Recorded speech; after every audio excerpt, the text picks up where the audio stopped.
Selamat pagi pemirsa, apa kabar Anda pada pagi hari ini? Senang sekali saya Ibnu Fadil dapat menemani Anda di Berita Kaltim hari ini. Sejumlah informasi penting telah kami siapkan untuk Anda dan berikut di antaranya. Warga Simpang Pasir, Palaran, Samarinda resah menyusul aksi pencurian. Dalam sepekan 2 rumah yang sudah dibobol.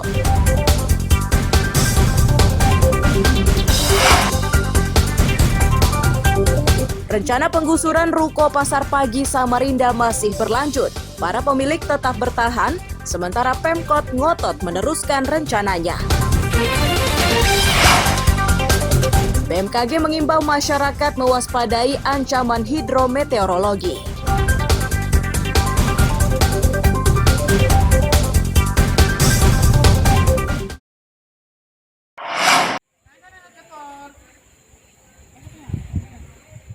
Rumah yang berdiri di Jalan Semarang Gang Sebelah, Simpang Pasir, Palaran, Samarinda ini menjadi korban pembobolan. Ini membuat warga resah karena dalam sepekan sudah 2 rumah yang dibobol.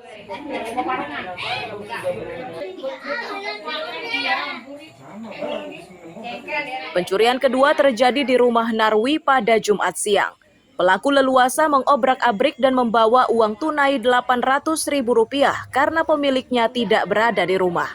Pelaku masuk melalui pintu belakang dengan merusak kuncinya.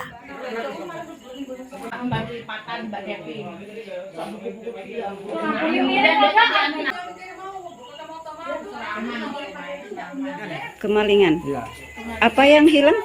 Kemarin uang Sekitar berapa jumlahnya? 800.000. Masuknya dari dapur, Pak. dari dapur tadi ya? Ya. Itu dalam posisi pintu terkunci atau tidak? Terkunci. Terkunci. Nah, Semua orang tidak ada di rumah? Nggak ada di rumah. Nggak ada. Jadi baru pagi ini Bapak tahu. Untuk yang kejadian hari Jumat kemarin nggak tahu. Jadi untuk tindak lanjutnya bagaimana Pak? Apa yang mau diambil? Ya, kita laporkan sama kepolisian ke KPK. Ya. Untuk selanjutnya ditangani oleh pihak Polsek ya Pak ya? Iya. Nggak pernah sama sekali. Ini pisaunya masih di sini, buka tali. Penyelidikan kasus pencurian ini ditangani polisi. Warga juga diimbau lebih waspada agar kejadian serupa tidak terulang. Amir Hamzah dan Puji Lestari melaporkan dari Samarinda.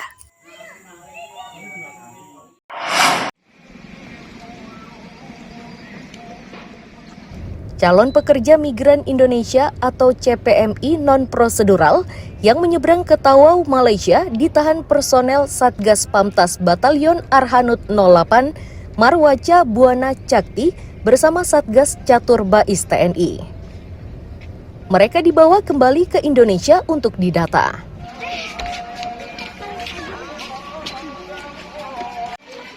Komandan Satgas Letkol Arhanud Iwan Hermaya menyatakan, penangkapan bermula dari kecurigaan tim Satgas Catur Bais bersama personel Pos Aji Kuning terhadap kendaraan warna putih di Desa Maspul, Kecamatan Sebatik Tengah.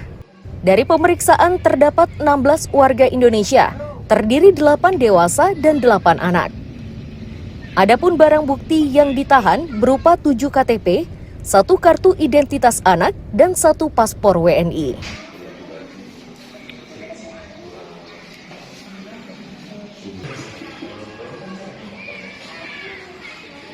Satgas Pamtas punya komitmen, maksudnya jangan sampai kegiatan-kegiatan ilegal ini berlangsung terus.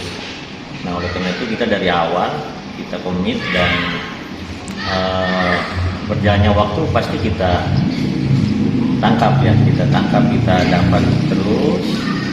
Nah, itu kita lakukan tentunya kita sinergi dengan satgas-satgas lain, termasuk Satgas Bais, ada Satgas Intel Kodam, ada juga dari BIN, ada juga dari teritorial.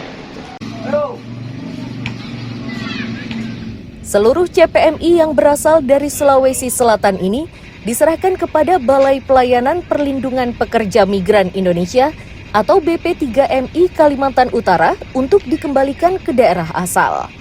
Amir Hamzah dan tim liputan melaporkan dari Nunukan, Kalimantan Utara. Ya. Afra Pangestu, penimbun bahan bakar minyak bersubsidi jenis Pertalite ini telah ditetapkan menjadi tersangka. Ia diringkus unit Tipiter Satreskrim Polres Berau Selasa lalu di kawasan HARM Ayub Gunung Tabur. Bersamanya disita 2,3 ton Pertalite yang diangkut menggunakan mobil bak terbuka. Kasat Reskrim AKP Ardian Rahayu Priyatna menyebut pengungkapan berawal dari informasi pengangkutan BBM secara ilegal. Mendapati hal itu mereka pun bergegas menuju lokasi yang dimaksud. Kepada polisi pelaku mengaku BBM tersebut akan dibawa ke Kecamatan Kelai untuk dijual dengan harga yang lebih tinggi. Lagi 1, 2, 3, 1,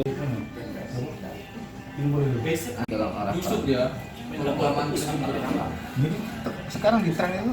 Kronologisnya pada saat siang hari, tim kami mendapatkan informasi dari masyarakat bahwa ada kendaraan dengan menggunakan kendaraan mobil Grand Max warna putih yang diduga di dalamnya ada membawa bahan bakar jenis Pertalite.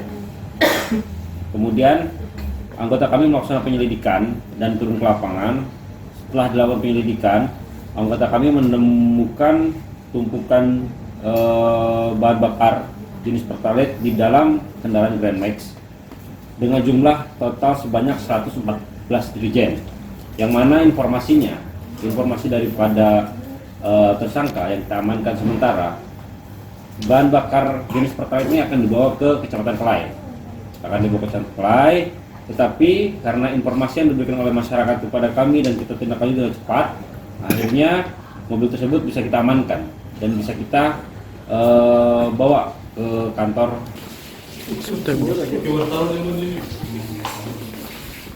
Mempertanggungjawabkan perbuatannya, Afra Pangestu terancam hukuman 6 tahun. Miko Gusti melaporkan dari Kabupaten Berau.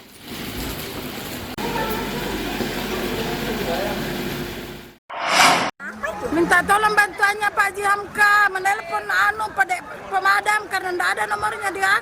Kebakaran yang direkam warga ini menghanguskan rumah kontrakan 5 pintu dan sebuah rumah tunggal di RT 22 Kelurahan Karanganyar Pantai, Tarakan, Senin sore. Bangunan yang rata-rata terbuat dari kayu menyebabkan api cepat meluas.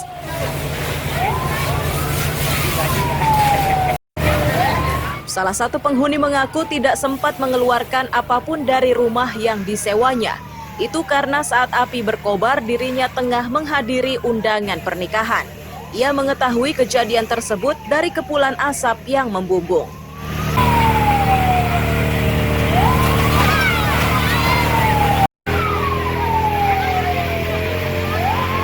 Kebakar.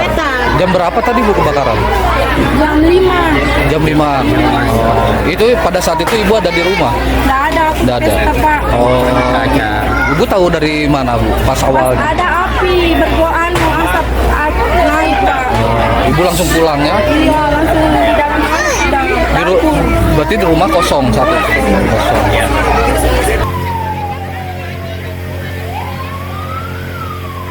Kepala Satpol PP dan Damkar menyebut kebakaran ini berlangsung cepat.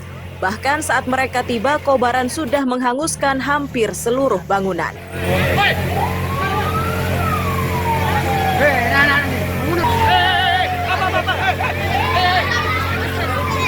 Masih sementara ya, makanya saya bilang investigasi dulu, belum kita pastikan.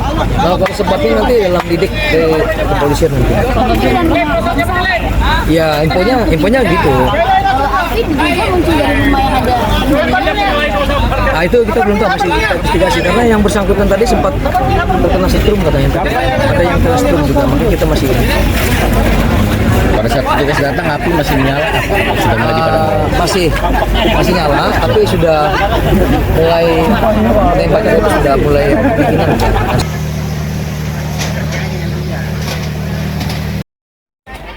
Tidak ada korban jiwa dalam musibah ini, namun 2 warga dilarikan ke rumah sakit karena tersengat aliran listrik. Sejauh ini penyebab pasti kebakaran belum diketahui. Mustafa melaporkan dari Tarakan, Kalimantan Utara.